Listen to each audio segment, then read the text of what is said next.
Hey guys, before I put in the update, I just wanted to let you know really quickly that I did this update a couple of weeks ago and I didn't post it because it was 36 minutes long and I had to be able to do it in under 30 minutes in order to be able to make it into a video. So I will divide it in two and post it now. And on the second part of this video update, I will post a quick update of what's happened like in the past month, just to keep you guys right on up to date. So just wanted to let you know. Bear with me.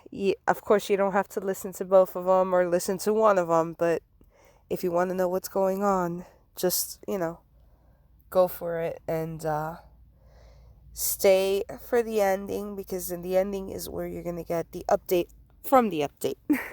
All right, here we go. Hi, loves. It's me, Belle. I know it's been a while since I've been on and posting, and that's exactly why I'm doing this. I wanted to give you guys an update.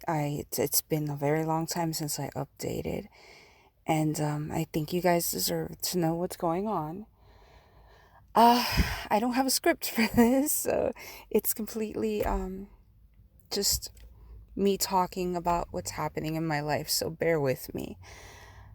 Um, there's been a lot going on. I think the last update that I posted was that my mom was in the hospital, and I want to go a little bit deeper into that, not too much because I respect her privacy and I don't want to overshare. But if you guys don't know already, I am her caretaker, full-time caretaker. I don't get paid for that, by the way, not yet. That's another topic, but I don't work because of it, because she's handicapped and she's elderly and sick, and I am basically there for her all the time. She has a handicap condition where I do most of the things for her, like almost everything. She can eat by herself, and everything else I have to help her, at least help her or do for her. So, while we were in the hospital, we we had just right before we went in, we had just been asked to move because the person that we were living with sold their house, and we ended up having to take her to the hospital. She had a few conditions. She has heart problems, she has lung problems, things that we did not know she had suddenly came up, and they were not that bad. They were, it was a thing where, they needed to be taken care of, but it wasn't a big deal. Um, so she was like a month in the hospital, and they found something in her colon as well, and they were thinking of completing surgery for her and all this stuff.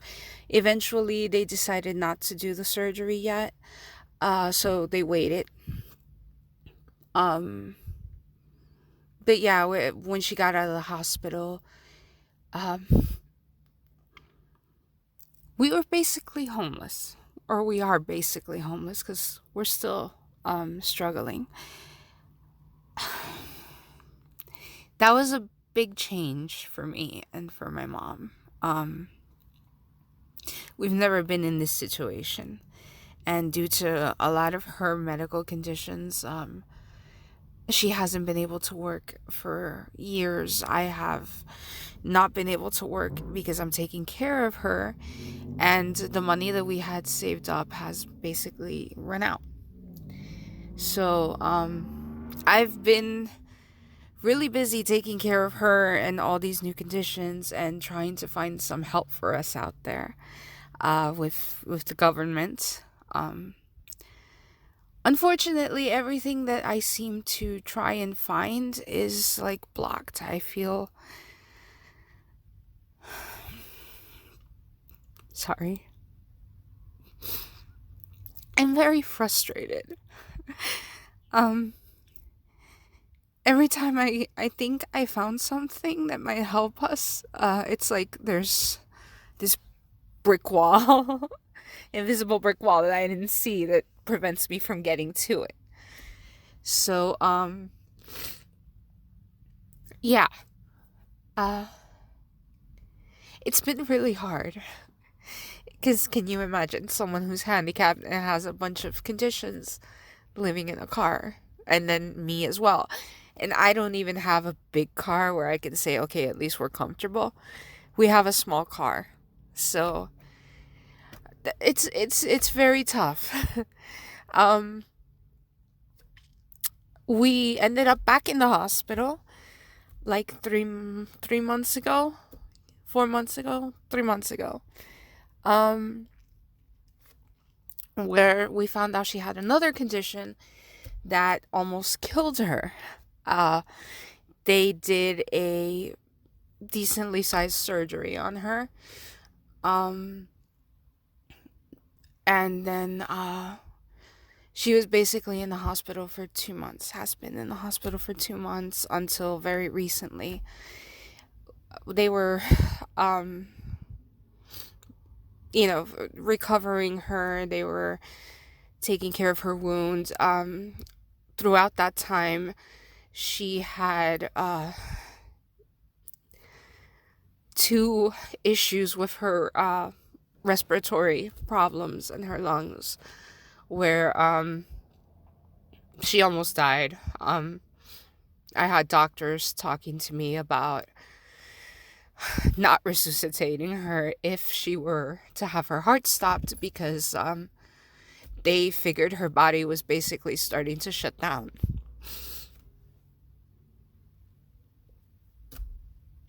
I'm so sorry. I wanted to give you guys an update, not a sob story. Anyway, she's thankfully she recovered from all of this, and she's better now. There were times where she was not lucid. She was completely like gone. She wouldn't react to anything. There were other times when I would have to call her name and she would look at me but not really respond, And they had her intubated. It was a long, long process. But she's recovered very well. She still has her surgery wound, which they've moved her to a rehab facility now.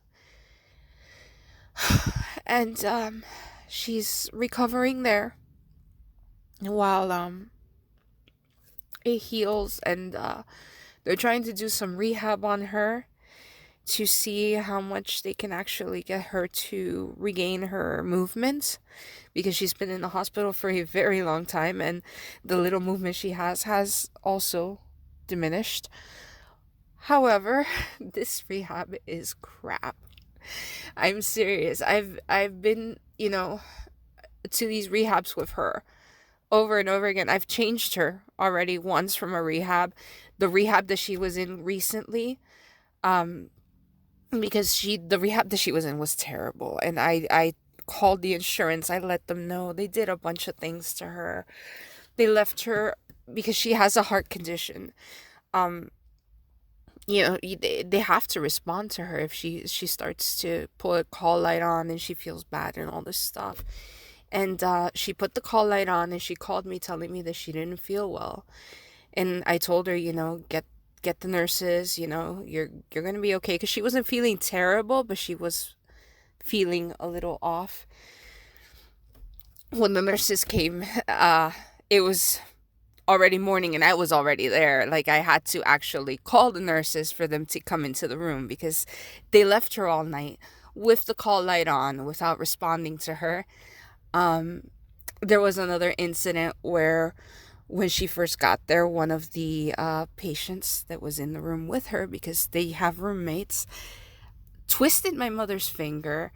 It was yelling at her like crazy. I got a call from my mom in the middle of the night, like at 3 in the morning, with her telling me that this lady was screaming at her and all this.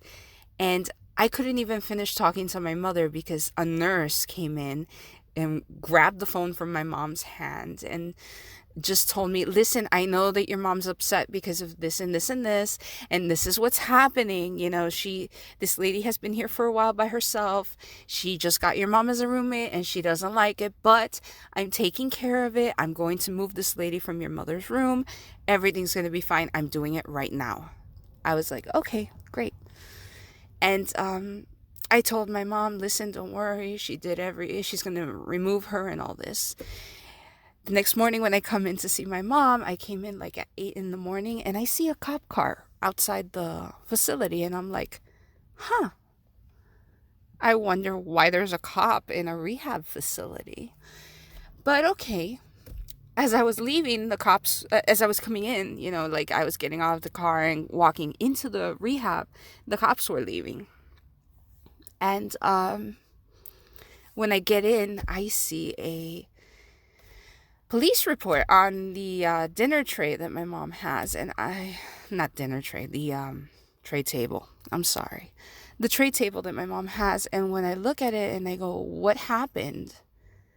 My mom was still slightly out of it at the time because she had just come out of the hospital and she had been in there for so long that she had this delirium that you get when you're in the hospital. Like there's a name for it, I just forgot. But you get a slight delirium where you can't really place things correctly, things get confusing, and you need to get out of the hospital for that to really go away. Which it has, thank God. But yeah, so she has that there. I go, what's going on, Mom? And my mom was not able to tell me. She told me that I had twisted her finger in the middle of the night. And I was like, what? I wasn't even here, And I start, trying to talk to people, talking to the administrator and all that. And it turns out that the lady that was there screaming at my mother had actually twisted her finger in the middle of the night, and they had made a police report. I was supposed to get called.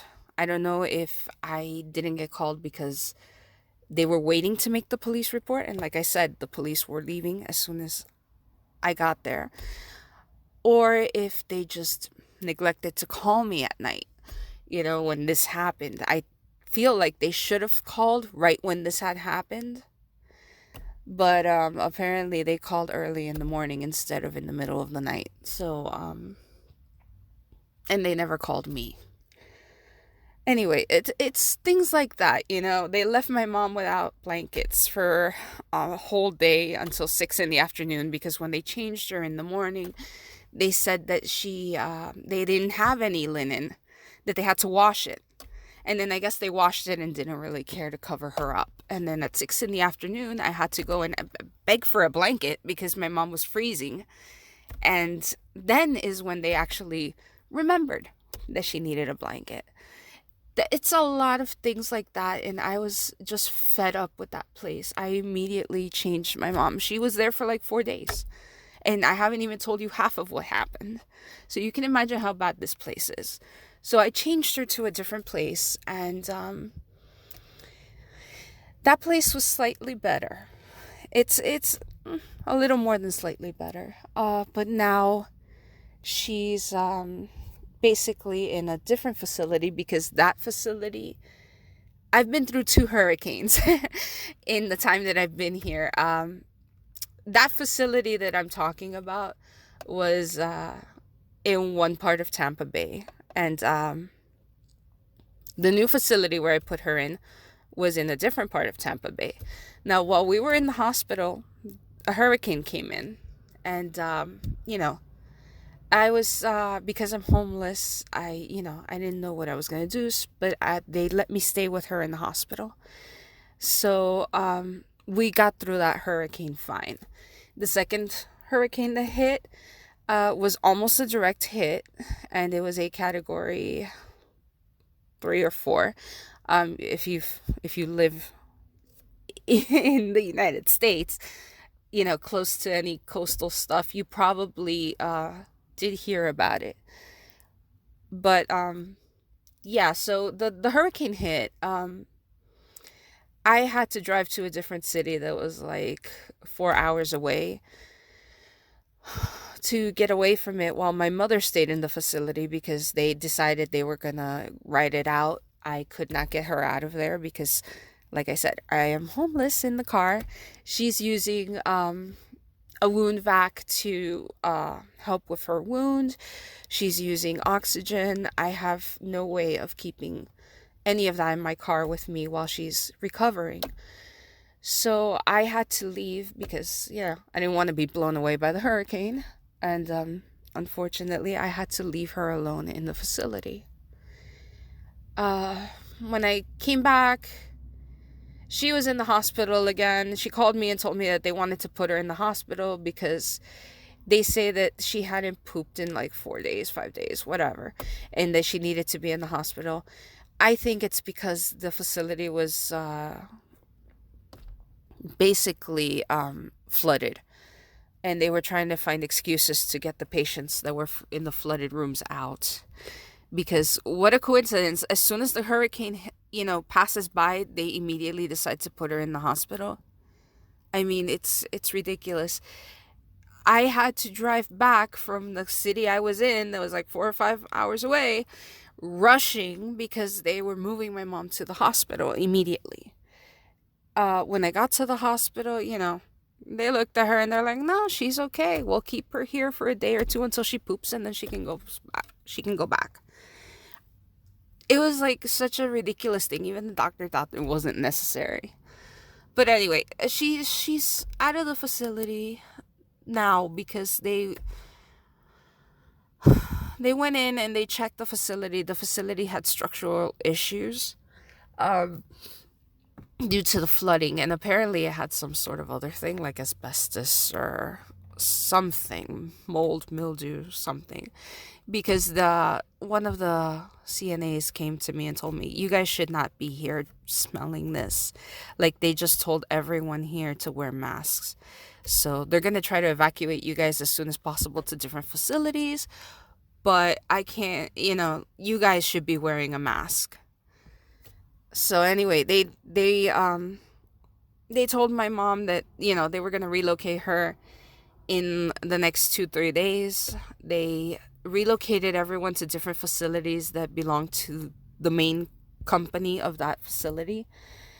And yeah, I'm like 5 hours away from where we were before. So I've basically traveled this whole state in the last year because I've been going back and forth from one place to another, bouncing around.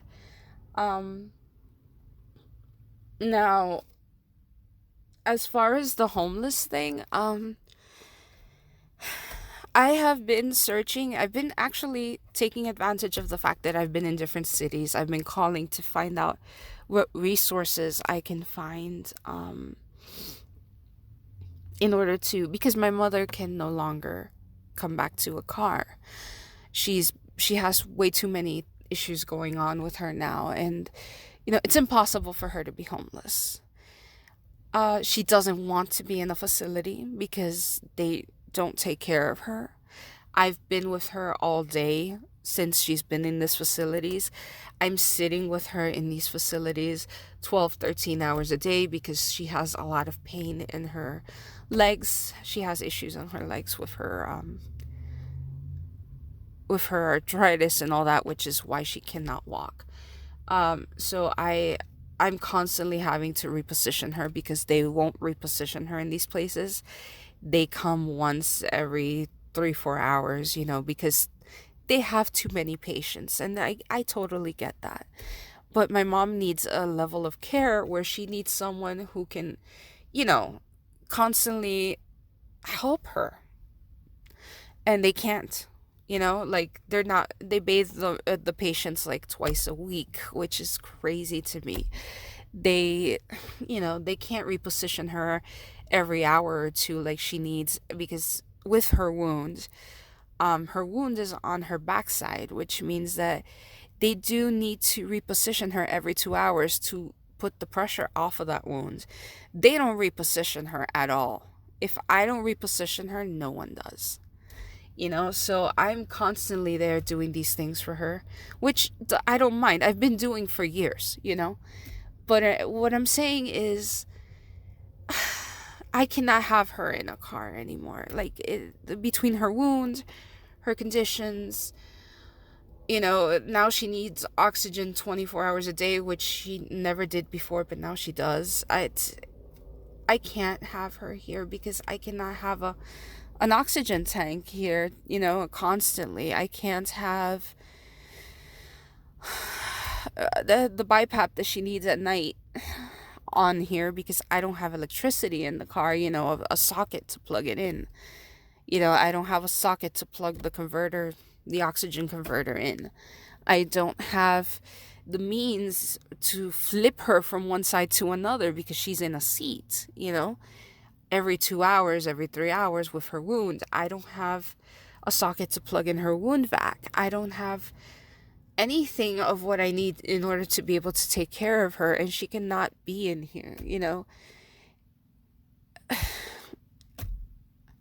So I've been very, very busy. I've been trying to find places, help, anything. We're living off of her check because, like I said, with the problem that she's had throughout the years, it's been draining us, money-wise. And I can't work if I'm with her, and then the only thing we have and that we're living from is her check, which doesn't make it to $1,000. So I've been trying to find help. I've tried to apply for Section 8s. I've tried to go to Salvation Army, United Way. What haven't I done? I mean, anytime someone gives me like the slightest idea of where I could go, I run. And it seems like there is just no hope. Like, every time I go to one place, they're like, oh yeah, we can do this, but you need this. And then I don't have that. And to get that, I need something else. And it's like, it's ridiculous. Like, for example, they told me about getting paid to be her caretaker. This is something that I used to live in Miami. And while I was in Miami, I searched a lot for this because someone told me about it, and I was like, oh great. At the time, we weren't that bad off, but it was beginning to show that we were going to need extra money. And I was like, great, it may not be paying me a lot, but it'll pay me something, and that'll help. And everywhere I called Medicaid, I called Medicare, I called Children and Families, which was basically welfare over here. I don't know if it's the same name now everywhere. But yeah. Everywhere I went, they all told me, oh no, you can get that information online. And when I would go online, yeah, there was a lot of information on it, but there was never a link that said, click here to fill out the application to become a caretaker, a paid caretaker, or, go to this office and, fill out some paperwork there so they can tell you how to go about being a paid caretaker or whatever. It was just articles about it, and articles about what you could get, and articles about how you could, help your family and still be, get paid because you're getting paid to be a paid caretaker, and, things like that. And I was like, okay, so this is not helpful. But, nobody would put me in the right direction. And then once we moved, I found an agency that could help me with that. So we went ahead and we went there. Okay, I'm gonna stop this here. And like I said, if you guys want to keep listening, you can go to the second part of the update, which I will post along with this one. I guess I'll see you there.